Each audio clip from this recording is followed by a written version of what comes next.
So why does Israel engage in such terror? How is it that an innocent people subjected to terrible Nazi Holocaust in the Second World War came to implement a similar Holocaust in Palestine? The answer to this question lies in the ideology known as Zionism. This ideology was put forward at the end of the 19th century by the Austrian Jewish journalist Theodor Herzl. Zionism was a nation-state ideology which aimed at the foundation of an independent Jewish state.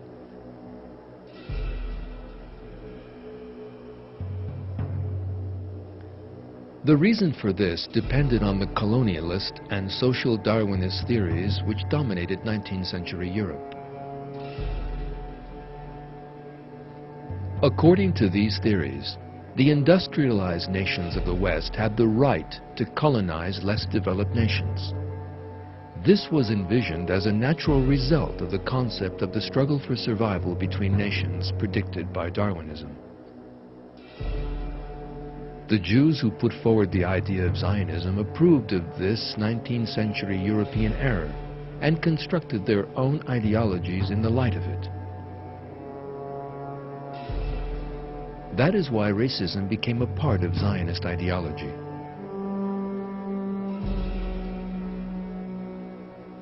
These words by the famous Israeli leader Isaac Shamir about the Palestinian people are an open expression of this racism.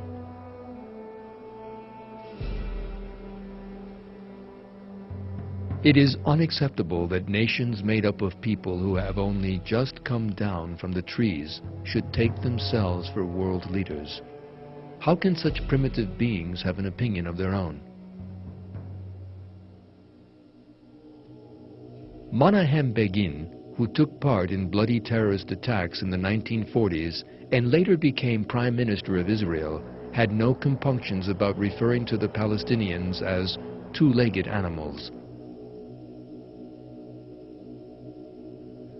Radical Zionists were only able to reconcile their consciences with this slaughter by denying that the Palestinians were human.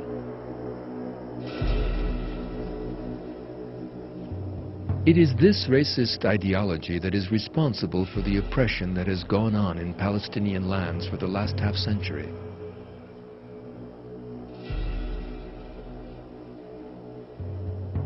At the same time, the Zionists employ such concepts from Judaism as the chosen people and the promised land. This, however, is not a sincere religious devotion. On the contrary, Judaism, a divine religion, has become a vehicle for Zionism, a worldly ideology. The problem is not Judaism and the Jews, but rather Zionism and the Zionists.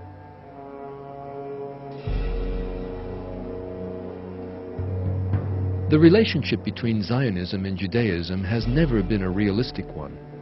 Those who put forward the ideology of Zionism were people who had nothing to do with religion.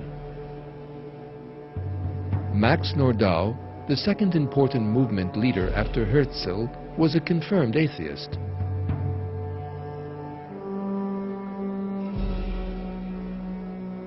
Most devout Jews regarded Zionism as an anti-religious ideology and rejected it.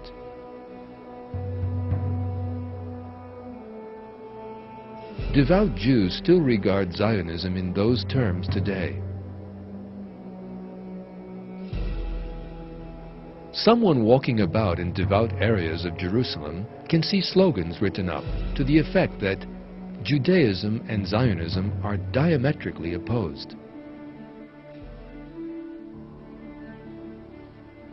These devout Jews oppose Zionism. They carry slogans protesting the Zionist Israeli policy.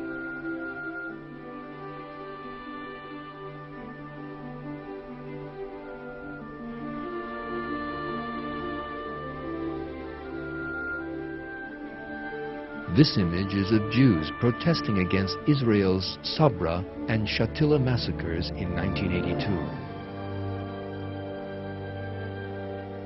The placards they carry reveal the Zionist violence.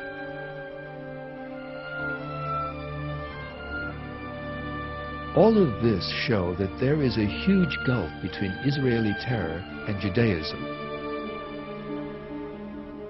In fact, it is quite impossible for a sincere, devout Jew to oppress other peoples. Although the basis of the religion, the Torah, has become interspersed with human words and corrupted since its revelation, it nevertheless commands peace and justice between people. For these reasons, devout Jews criticize Israeli terror as a violation of the Torah.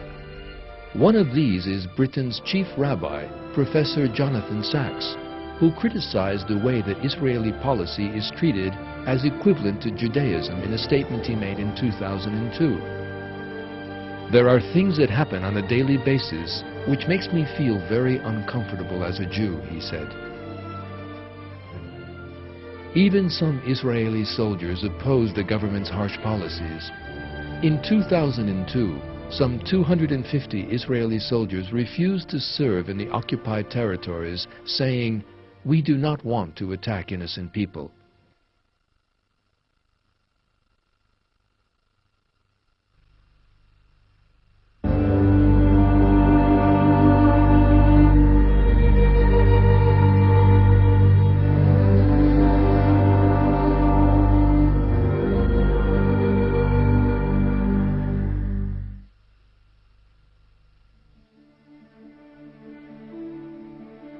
What kind of attitude should Muslims adopt in the face of the Israeli terror? Just like in his everyday life, every Muslim must behave in accordance with Quranic values in extraordinary situations such as war and exile.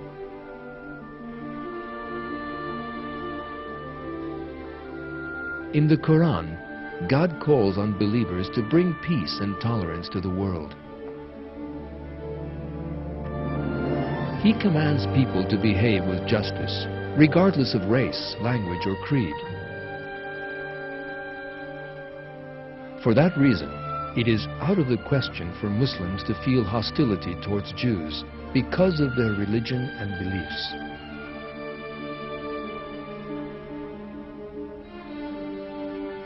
According to the Quran, the Jews are one of the peoples of the book.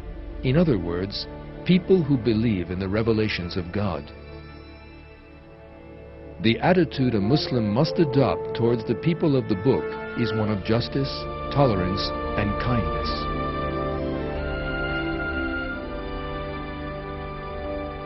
Killing a person for no reason is one of the greatest sins in the Quran.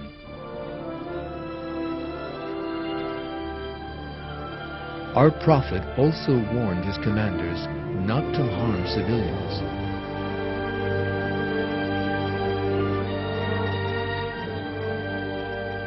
In recent years, however, some Palestinians have been carrying out suicide attacks in populated areas, as a result of which innocent and defenseless women, children, and the elderly have been killed. This ruthless method is a legacy of the Marxist-Leninist ideologies that once were popular in Palestine and the violation of Islam. In the Quran, God commands Muslims to defend themselves in the event of an enemy attack, but not to go to excesses in conflict.